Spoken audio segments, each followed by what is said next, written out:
What's going on, guys? Coming at you with a video here. So today I'm going to do an oil change on a 2009 Honda Accord LX 4-cylinder 2.4 liter engine. These are the things you're going to need. So one, we're going to need our 17 millimeter wrench for the drain plug, possibly this oil filter wrench if it's too tight. The oil, which is a 5W-20, I'm putting full synthetic, over 75,000 miles oil change. And it's going to need about 4.4 quarts with the filter, a funnel, shop towel, and of course our oil filter. If you guys go to AutoZone, this is the exact one that you need. This the model number right there, or part number I should say. An oil catch pan, and then right there I have ramps. So let's get to it.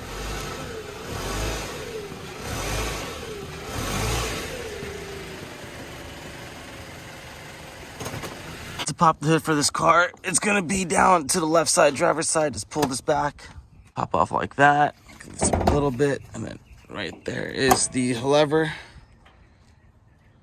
Right here is the little lever you put on the hood so it doesn't fall on your head. And then right here is the oil cap. What I like to do is just to actually keep this one open like this, so when we take out the ball, air goes in, it's faster to drain. Here I am underneath the car. As you can see, this is the front of the car. This is the oil catch pan. I lift this little splash guard up, and this is our, right here, it's our drain, oil drain plug there, and then right there's our filter. And then right here's the front of the car. You can take out the splash guard if you want. I just don't want to take any more bolts.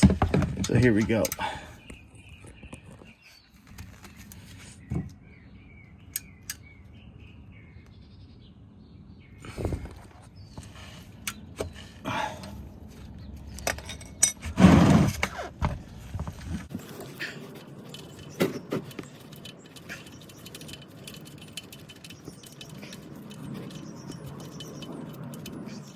And the oil's gonna be hot. There we go. Put that to the side and let that drain down. Our oil is being drained. I've always liked to inspect the oil drain plug. I believe this one does have a magnet on it where it picks up any shavings. So this has no shavings, which is a good sign that the engine is not being wear down. Always make sure they have a washer on. Me personally, I like to change these time to time, but my friend who I'm doing this for, I didn't, he's gonna probably want to say, "No, don't worry about it." So I didn't even bother asking. So that in that case, I'm just gonna, wipe it out clean, give it inspected, and make sure everything's okay, which it is actually. Like he doesn't, no need for him to buy a new one. Put it that way. So just wipe it out, and then we're gonna put this back on. There's always gonna be a little bit dripping down like that, which is fine, but nothing we can do about it. But I'm gonna install our oil drain pack back on.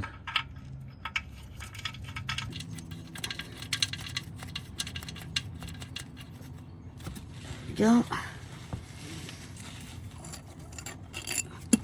You grab the wrench. What is it? Righty tighty, lefty loosey. And then this one I'm going to torque down to 29 foot-pounds. I'm just going to make it snug for right now. And I'm going to torque it to 29 foot-pounds. I also forgot to mention, that'll be convenient to have this oil filter remover cap. You connect to a wrench. Just depending on the angle that you're in, the oil filter might be a pain to come out. And this how low this car sits, I would recommend getting one of these. I don't know the part number of it, but if you go to the store, grab the filter, and then just start, take one out at the store, kind of like this, and then just kind of grab their caps and see which one fits. So this is the one that fits. I'll recommend investing in one of these tools. Right here is our oil drain, or our oil filter. Again, I have this cap, and look at that, just so much easier. Let me make sure I line this oil drain pan. Yeah, once I crack it open, there we go. Now it's coming down. I'm gonna let it come down for like a minute or two. Now I'm just gonna put my hand in. Yeah, it's gonna get a little dirty. It is what it is. And this is the part I hate about it, because when you do it with your hand, it just kind of trickles all the way down to your arm and stuff. And if the oil's hot, burns, and it makes a mess too, just like that. But I'll clean it up. Now that we have no more oil dripping, the one thing we want to do is to make sure that gasket came out.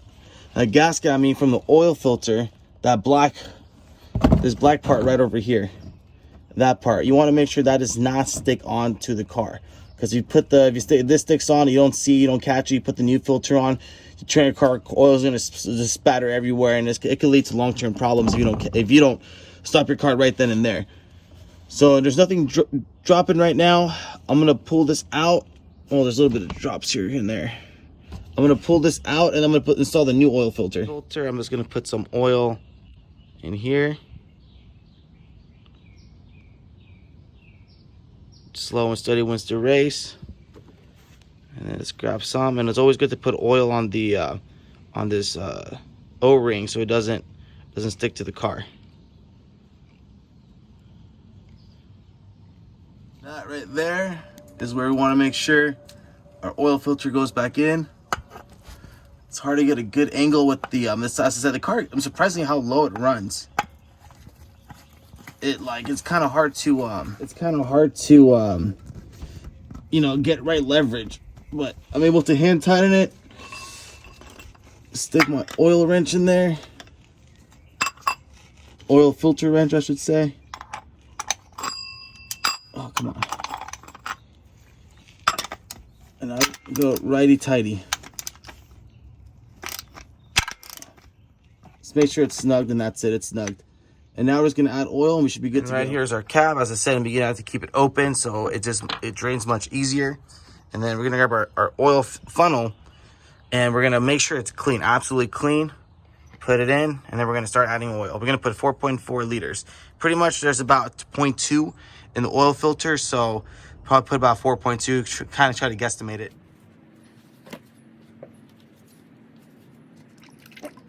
Let's go slow on this one.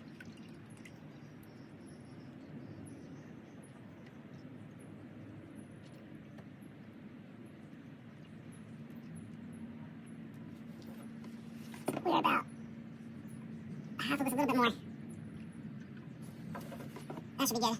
Yeah, it needs 4.4. Yeah, we're right about there. Most importantly, you also want to check the dipstick, which is right over here. Let's just close this up right over here. Nice and snug. And then let's check our dipstick. So as I said, we're gonna check the dipstick. We're gonna let the car run for a couple minutes. As it runs, I'm gonna kind of clean up this mess I made. But it's always good to have the car off the ramps, because if you have the car like this on the ramps and you check your dipstick, you're gonna think that there's not enough oil, and you're gonna add more oil in. It's always best to check on a very, very flat surface. It's been a couple minutes. I'm gonna turn off the car and check the oil dipstick. What I also like to do is also check underneath the car to see if there's any drops of oil or anything, which I don't see. It's just dirty from the leaves and stuff. But that's pretty much it. Now that the car ran, it's kind of leveled right now. Just gonna check it out. Just gonna wipe this off clean. Wipe this part clean off. Stick it back in.